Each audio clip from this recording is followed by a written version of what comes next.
Tonight, new numbers for you from the state's holiday task force. There was a noticeable spike in the most extreme DUIs between Christmas and New Year's. Whitney Clark is joining us live, breaking down the data for us tonight. Whitney?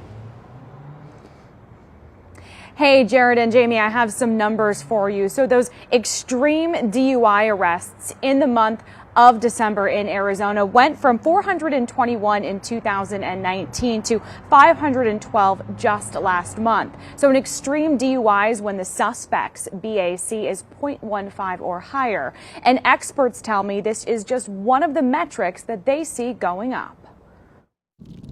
The faces and families behind the numbers. You never know. It's just a second.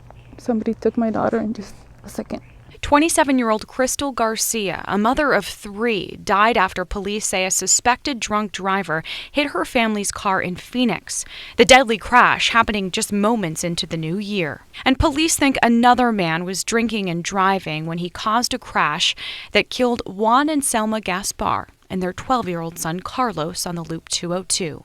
The New Year's tragedies come after more than 1,000 estimated deaths on Arizona roads in 2021. People are driving crazier, okay? That's the one way to put it. And so somehow, what's the hurry? Alberto Gutierrez is the longtime director of the Arizona Governor's Office of Highway Safety. Every year, he reports on the state's holiday task force stats. Through the tragedies, he sees trends. 2021 was the first year of recreational marijuana. While the state doesn't track marijuana separately, he says it's a concern that's growing from officers on the front lines. We've seen an increase in traffic stops where it's not only alcohol, but it's also marijuana, okay? But also other drugs. He says law enforcement does the best they can with what they have, and what they have is fewer officers still making arrests and traffic stops.